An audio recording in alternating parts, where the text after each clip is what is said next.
We are back with Lamore Kesem, and Lamore is from RSA, the security division of EMC.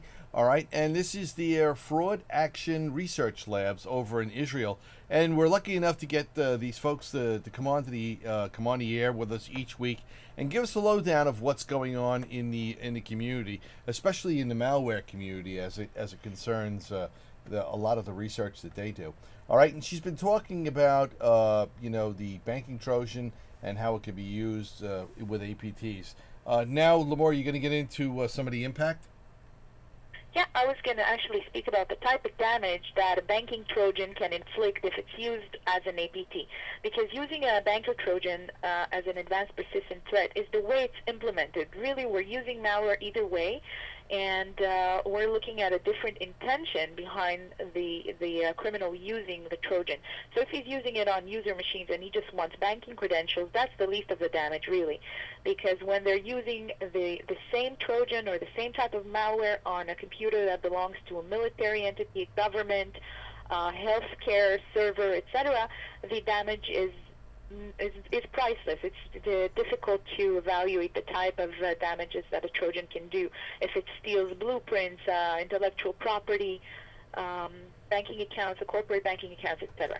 So we're going to look now at what Trojans typically do and what does that mean when they're sitting on a company computer. So we know that Trojans have a form grabber, which means that they steal any type of form request sent from the browser, and every authentication set with a username and a password is logged. So if they're sitting on a computer of a VP, for example, every type of account he's accessing will be also accessible to the cyber criminal and used for mining additional information on the company and what's been going on there. And that means that if he's using VPN or if he's going into company resources or into contractors or anything of that sort, then we have a criminal also able now to have the same access. Of course, banking Trojans steal credit cards and they have a CC grabber.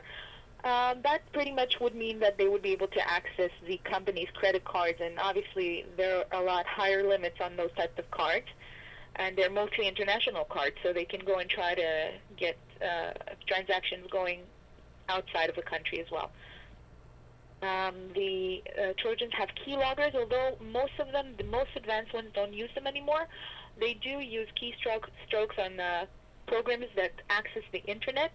So a lot of times they can grab a full content of an email, and a lot of times that would mean that, for example, if a government is changing a treasurer, for example, it would know the new password, it would know the name of the person before the whole world knows it. This is information that that is leaked. And I was just listening to news in Israel yesterday, and they're speaking about attacking Iran and all sorts of things, and who's going to attack and how they're going to attack. And it was just astounding, the information they had. And everything I was thinking about is Trojans. That's the only way somebody could leak that sort of information.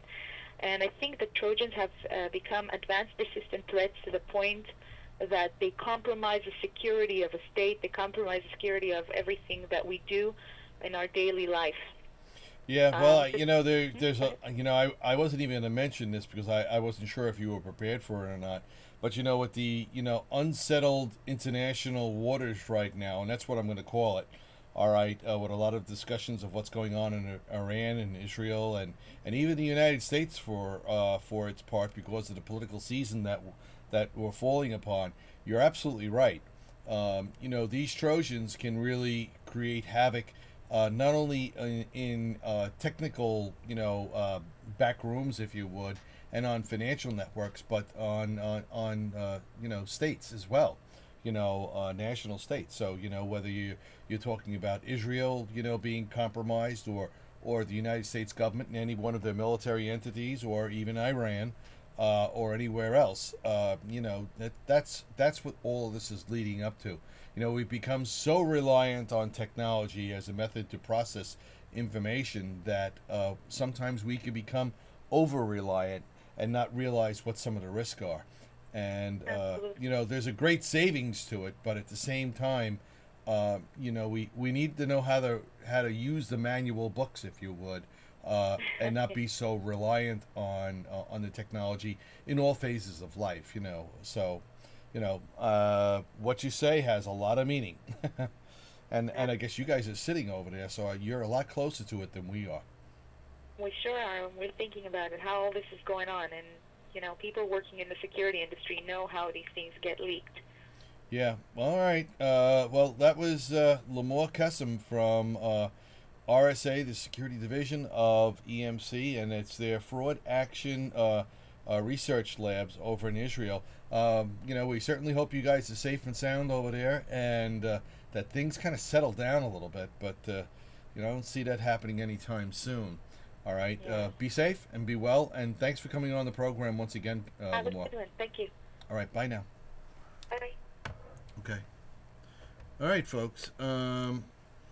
There's some reality there, and I'm just gonna. Okay, that's the end of the recording.